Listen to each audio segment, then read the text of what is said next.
हाम्रो आजको यात्रा सक्यो हैन सन्दीप? आज गएर आउनु भएको तपाई? कस्तो राम्रो देखेको तपाईलाई त ब्याग बोकेर सिमटुरमा थापेको के भन्छ रे त्यसलाई?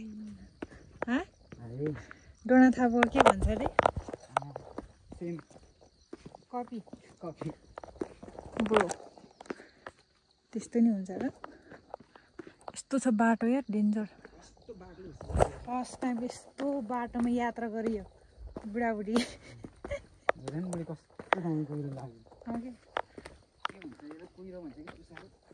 तपाईहरुले के भन्छ?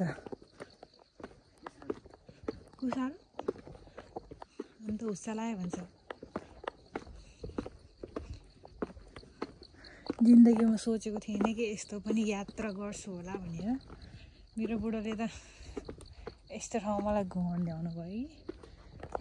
मान्छेको त कहाँ कहाँ लैजान्छ घुमाउन। मेरो बुढोले यार डाँडा पाहाडतिर लिएर आउँछन् यार घुमाउन नि। यस्तो हिँड्नुपर्ने ठाउँ, गाडी पनि नपाउने ठाउँ है। एभेन्जर भनेको नै यसलाई भन्छ त। नेपाल एभेन्जर गर्ने नै खुट्टाले हेर्छ। खुट्टा दुख्छ र दुख्दैन? खुट्टा दुखाएन तपाईँको? किन गाडी पाउँछ कि पाउँदैन सन्दीप? हामीले गाडी पाएन भने चाहिँ गाडी पाएन भने फेरि लेफ्ट राइट हो। लेफ्ट राइट म गर्नै लाउँदिनँ। बोकेर लाने? मेरो बुढोले मलाई बोकेर लान्थ्यो बिचरा। बोक्नु नै सक्नु पर्यो नि। ल म सिडीबाट पुरै बोकेर तिमीले तलैसम्म झर्छ। नाइ मलाई डर लाग्छ। तपाईँले बोक्न सकिन मलाई डर लाग्छ नि त सन्दीप। त्यस्तो हो क्या। गाडी आयो कि ट्र्याक्टर आयो तर थाहा भएन क्या।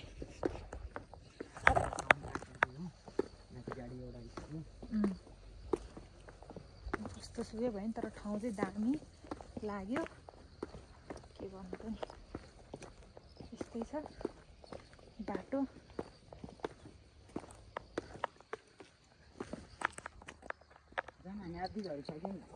हो र? खोइ मलाई त थाहा छैन।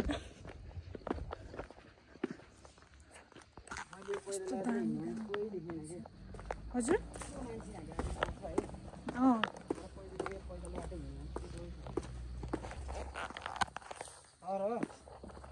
भ्लगमा चाहिँ के गरेर हाल्नुपर्ने थियो भने जान के गरेर हाल्नु पर्यो? भ्लग बनाउने के गरेर हाल्नुपर्ने थियो? मानुङकोटमा चाहिँ पैदल बाटोमा चाहिँ मान्छेको सफर गर्ने बानी नभएर यत्रो बजेटमा लगानी गरेको पैदल बाटो पैदल मार्ग चाहिँ यस्तो फोहोर भइरहेछ। मान्छेहरूले के गरिरहेछ यसको लागि संरक्षणको लागि भनेर यहाँको बासिन्दाले यहाँको क्लबले भनेर यहाँको क्लबलाई चाहिँ यस्तो ठोक्केर स्ट्याचु बनाएर दिनुपर्ने थियो क्या एउटा। अब हजुरले दिनु नि त नि। दसैँको मामलमा नि बाटो सफा गरेन सानो हेर न, हो कि होइन? किनकि यहाँको क्लबले गाउँले गर्नुपर्ने हो नि। यो जति यो सफा गर्यो त्यति राम्रो देखिन्छ नि बाटो। तलबाट हेर्दा माथिबाट हेर्दा बाटै देखिने झारी। तर बाटो त राम्रो छ नि है। फोहोर लाग्दैन हेर न रोडमा। रोडमा चाहिँ पुरो बालै बालो छ, फोहोर लाग्छ। आयो हाम्रो हिजो व्यवसायको गन्तव्य।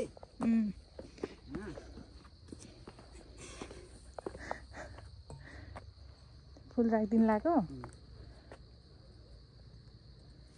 कुनै मान्छेले कुनै टाइममा बिचरा हिजो यहाँ बियर खाएर मेरो बुढोले बियरको बोतलमा फुल सजाएर राखिदिएको छ।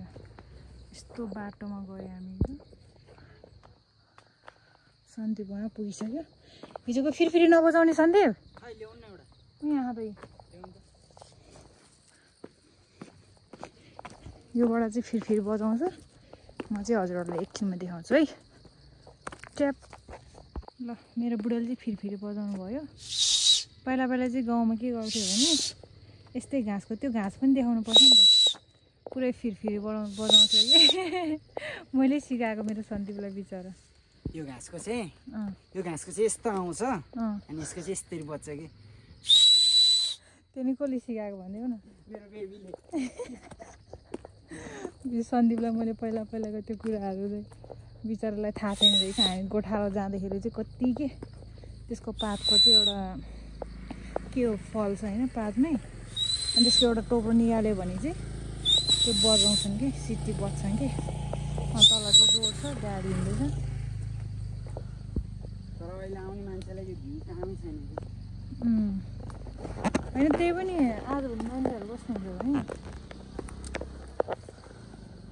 कस्तो राम्रो फुलहरू फुल्यो यो बाटो कति राम्रो कि हेर न त यसलाई के भन्छ यस्तो दामी बल्ल जाडो महिना लागेर कि यस्तो भएपछि चाहिँ होइन भित्रको गार्डन काटेर मेरो बाबुले भन्नुभएको यस्तो लागेपछि चाहिँ यस्तो माकुराले जाल हानेपछि चाहिँ बल्ल के त जाडो महिना लाग्छ कि यस्तो दामी लुक्स देख्छ कि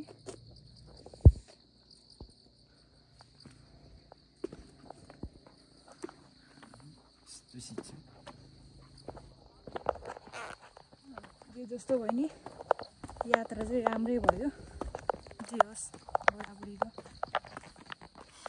नसोचेको कुराहरू भयो नसोचेको कुराहरू खाइयो रमाइलो नि भयो हल्का डाँडा पाखा नि घुमियो त्यही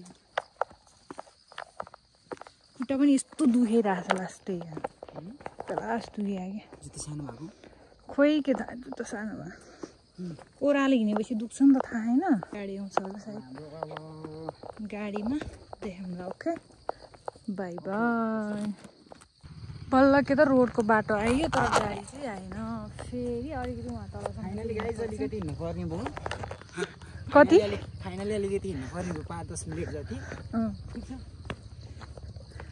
हिँड्नु नै पर्छ खानाको मर्निङ टाइम हो धेरै गाडी घोडाहरू पनि चढ्नु हुँदैन फिजिकलै छैन जिउलाई झन् फिजिकल भनेको छँदै छैन कि जिउलाई फिजिकल भएको भए त अनि हिँड्न सक्थ्यो होला नि फेरि दौडिनु सक्थ्यो होला